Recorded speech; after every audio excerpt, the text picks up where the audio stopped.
మంచిదండి. Thank you. Related question Bhanu గారు. Yeah చెప్పు. అవసరమైనంత తీసుకోండి అని చెప్తాను నేను. ఇప్పుడు ఒకవేళ ఎక్సెసివ్గా మీరు అంటే అనవసరంగా ఎక్కువ నెయ్యి తీసుకున్నా that has to get stored also. అది కూడా బాడీ స్టోర్ చేయాల్సిన అవసరం ఉంటుంది. ఎందుకని చెప్పి ఏంటంటే ఒక విత్ ఇన్ రీజన్ సరిగ్గా తీసుకుంటే మంచిది. నేను చెప్పేది ఏంటంటే ఒకవేళ రైస్ మీరు ఎక్కువగా తీసుకునే అలవాటు ఉన్నట్టయితే కనుక ఆ రైస్ ని ఆల్మోస్ట్ 80-90% తగ్గించండి. ఒక 80% తగ్గించేసి అక్కడ మిగిలిన రైస్ లో ప్రతి మెతుకు నేతితో తడిచేటట్టు తీసుకోండి అని చెప్తున్నాను. ఎందుకంటే అలా తీసుకున్నప్పుడు ఇన్సులిన్ రెస్పాన్స్ అంత ఎక్కువ రాదు. సో ఇన్సులిన్ లెవెల్స్ అంత పెరగవు. సో ఇన్సులిన్ లెవెల్స్ పెరగకపోతే కనుక your body will start becoming insulin sensitive. So insulin resistance ని రివర్స్ చేసుకునే విధానం అదే. సో ప్లస్ తీసుకోండి, నెయ్యి తీసుకోండి, ఎటువంటి అనుమానాలు లేకుండా తీసుకోండి. ఒక అన్నంలో నెయ్యి తీసుకోండి. లేకపోతే ఒకవేళ మీరు రైస్ అంతా పూర్తిగా మానేసి ఒకవేళ క్యాన్సర్ పేషెంట్స్ మేము 0 కార్బన్ చెప్తున్నాం. అలాగే ఒక స్పూన్ 2 స్పూన్లు 3 స్పూన్లు నెయ్యి కావాల్సినప్పుడల్లా తీసుకోండి. ఏమి దానివల్ల వచ్చిన నష్టం ఏమీ లేదు. అలాగే సో ఈ ట్రెడిషనల్ మెథడ్స్ ఆఫ్ అంటే గీ ప్రిపరేషన్ అంటే ఇప్పుడు మీకు తోడు పెట్టిన దాంట్లో నుంచి కల్చర్డ్ ఇక్కడ యూజువల్ గా అంటే అలా తీసిన దాన్ని కల్చర్డ్ బటర్ అంటాం. సో ఏంటంటే దాన్ని అంటే పెరుగులాగా తోడు పెట్టిన దాన్ని కల్చర్ చేసి తీసిన అది దాంట్లో దేర్ ఆర్ వాటి ఫ్యాటీ యాసిడ్ ప్రొఫైల్ కొంతవరకు బెనిఫిషియల్ అని చెప్పి కొన్ని పరిశోధనలు అయితే ఉన్నాయి. సో మీకు ఒకవేళ దొరికేటైతే తీసుకోండి, లేకపోతే ఇవాళ రేపు దొరకకపోతే పాల నుంచి తీసిన వెన్న తీసుకోండి. అంటే అలా బటర్ తీసుకోండి, దానివల్ల పెద్ద వచ్చిన నష్టం ఏం లేదు.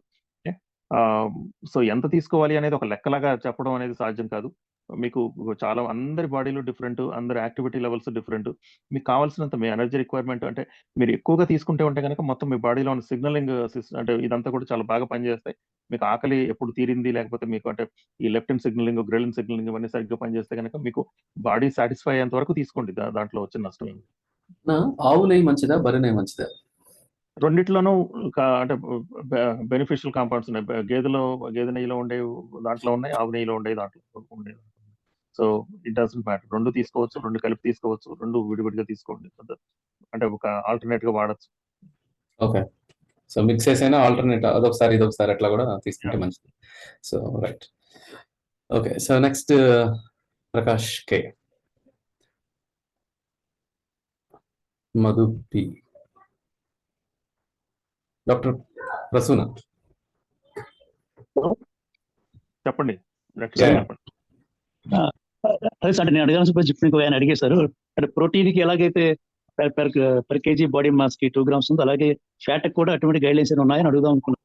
మీరు గీ గురించి చెప్పారు. Maybe answers. Thank you.